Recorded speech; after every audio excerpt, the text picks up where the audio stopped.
There's something you love to hate, and they're getting more numerous across Hampton roads: speed cameras. More cities have installed them in school and construction zones. And they've been collecting a lot of money. 10 of your side's Andy Fox looks at how communities are cashing in on the cameras and how one attorney thinks they're breaking the law. Andy?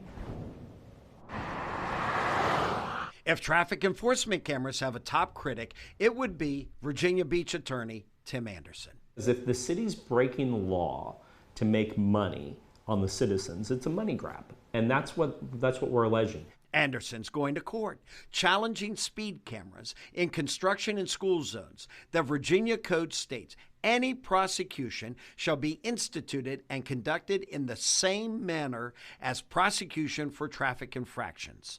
Anderson, troubled by third-party vendors sending $100 fines for speeding and not issuing summons like this one to appear in court. But you can't get a bill like this in the mail for a speeding ticket.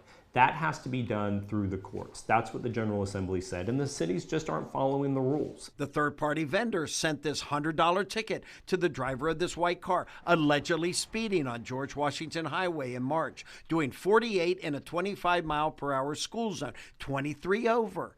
That is reckless driving. It's fraudulent because if you pay it, you send it to Cleveland, Ohio. That's not where the Chesapeake Police Department takes fines.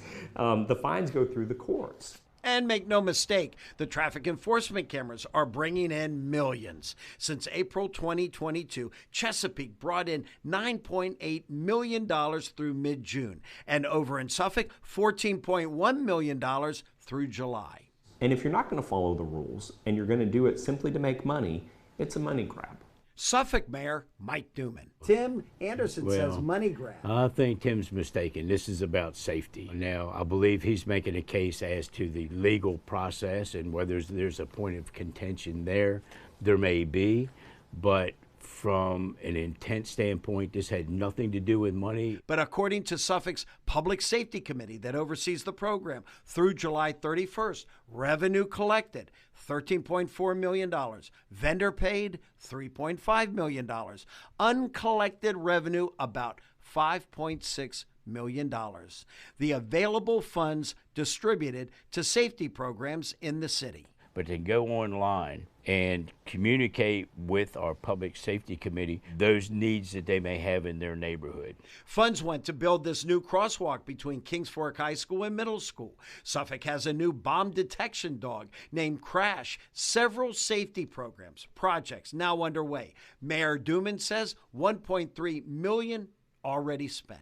The public has input. They can contact us to let us know how to spend that money. And look at this. Since cameras went up, number of violations going down. Every single one, be it a school zone, be it a work zone, has decreased by 78 to 82%. It's not an anomaly. It's fine to let them issue these tickets, but they have to follow the rules. They have to give people summonses. They have to give them court dates.